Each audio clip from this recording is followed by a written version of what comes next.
Well, what do you know?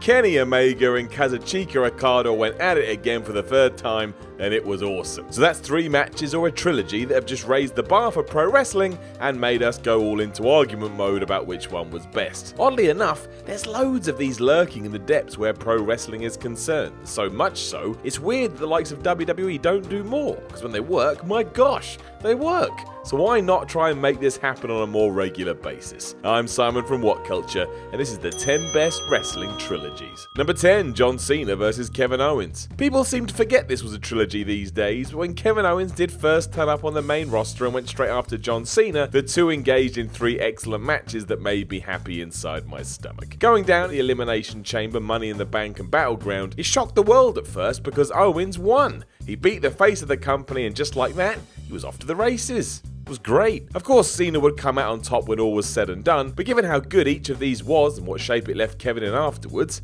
well, it wasn't too shabby at all. Number 9, Triple H vs Batista. The build and the breakup between Triple H and Batista in 2005 was awesome. Slow, prolonged, and adding in more tension each and every week. All they had to do was deliver in the ring and this would have been gold. And they did, even with some obstacles thrown in their way. The first of these hurdles was during their initial encounter at WrestleMania 21. That was top stuff, but it did have to follow Shawn Michaels and Kurt Angle. It was always going to be tough. It was a tease as to what was to come though, as the Backlash rematch was better than this, and the final clash at Vengeance, in a Hell in a Cell no less, was one of the best of the year. Go watch these again. You'll be surprised. Number 8, the Hardy Boys vs the Dudley Boys vs Edge and Christian. The key to this feud and trilogy was to continually up the ante to the point of lunacy. It started with the Triangle Ladder match at WrestleMania, then added tables and chairs at SummerSlam, and then they finally tried to kill each other at the following year's WrestleMania. This whole thing basically became one big ball of extremeness that was crazy and amazing to watch, and how they were all able to walk away relatively unscathed is anyone's guess. If I fall over, I'm done for the week. These guys were back working the next day. Amazingly, Edge and Christian did win on each occasion, but it didn't take anything away from this. They will forever be historic and essential viewing, a time when 6 men changed the game entirely on the biggest stage possible. Number 7, Shawn Michaels vs Chris Jericho. Despite apparently going PG in 2008, WWE was still pushing the envelope that year, especially when it came to the feud between Shawn Michaels and Chris Jericho. Kicking off at Judgment Day in a random clash, the whole thing got more personal as time went on, and the war they had at the Great American Bash, where Jericho won, was brutal.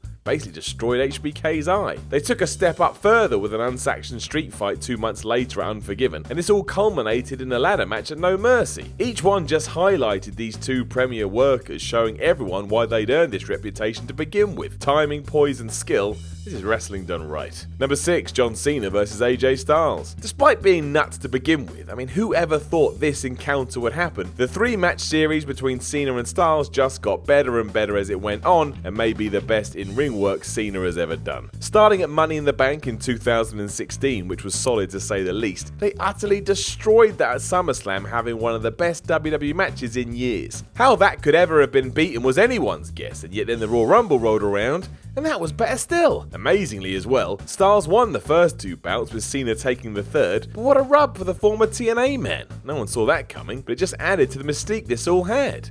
And false finishes. So many false finishes. Number 5, Kurt Angle vs Brock Lesnar. It's no surprise that Angle and Lesnar worked so well together. They're basically the same person when you look at their backgrounds. They know exactly what they're doing and can do that time and time again. Proving this and then some in 2003, it started off terribly in many ways when Lesnar almost broke his neck in their title match at WrestleMania 19. It was a great main event, but my word, if Brock's neck was any smaller, who knows what would have happened. It didn't stop them from lighting the world up at SummerSlam a few months later, which was another match of the year contender, and then their 60-minute SmackDown Iron Man match was and is one of the best that there ever has been. The whole thing felt legit because of who was involved, and some of the spots here were fantastic.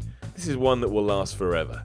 Number 4, John Cena vs CM Punk. Well, look at that. It's the 3rd entry here for John Cena. Almost like he does know what he's doing. You can't argue it though, especially when we look at the CM Punk feud in 2011 and 2012 and 3 specific pay-per-view matches. It started with that Money in the Bank match, which we'll all talk about until we die, and the ending and subsequent fallout of Punk leaving the WWE was perfect. It was electric storytelling and booking. When they went on to round 2 at SummerSlam, it was still decent, even though most say this was the weakest of the bunch, and the rubber match at Night of Champions reminded us all of the chemistry the two had. You can make a case that this wasn't Punk's best program in the WWE, but I think a lot of people would argue otherwise. Number 3, Bret Hart vs Stone Cold Steve Austin. While we all remember WrestleMania 13, which is one of the best matches ever, this is actually Hart and Austin's second encounter in an incredible trilogy from 1996 and 1997 that in many ways turned Stone Cold into the star he was always destined to be. It started, however, at Survivor Series in 96, and even then you could tell the two enjoyed working with each other. Hard hitting and with a flow you just can't replicate. This was the same during match number 3 at In Your House Revenge of the Taker the following year. Even without that double turn, this would still be some of the best WWE output in history, but with it, man, you can't top it. You just can't. It's the best. Number 2, Stone Cold Steve Austin vs The Rock. Given that a lot of people say their match at WrestleMania 17 is one of, if not the best WWE match ever, well, this was always going to make its mark in a list such as this. Now, obviously, The Rock and Steve Austin fought more times than anyone actually knows, but in this instance, we're talking about their WrestleMania trilogy, and that really is something special. Going at it 3 times on the grandest stage of them all, and that's 15, 17, and 19, each told its own story, and looking back today is so important because it's 2 of WWE's biggest stars changing the business in front of your eyes. Each one had something new too. In 1999 it was the young and hungry upstarts, in 2001 they were at the height of their careers, and 2003 was the end of the Rattlesnake's journey. That's not enough to make you buy in. Don't know what is. Number 1, Okada vs Omega. Can't really not opt for this at the moment, can we? Totally influencing the current wrestling scenes in ways surely no one saw coming, Okada and Omega have put on 3 completely unique matches that all tie in together and tell their own story. How's that even possible? It's the fact they kept outdoing expectations too. There was no way either man could top Wrestle Kingdom 11, and then they did. After their 60-minute draw at Dominion, that was surely it. They peaked. And that point is debatable, but a lot of people are still keen to say their G1 2017 clash was better still, and the fact we can argue that is all you need to know. Dave Meltzer even said this was better than Flair vs Steamboat, and that says it all.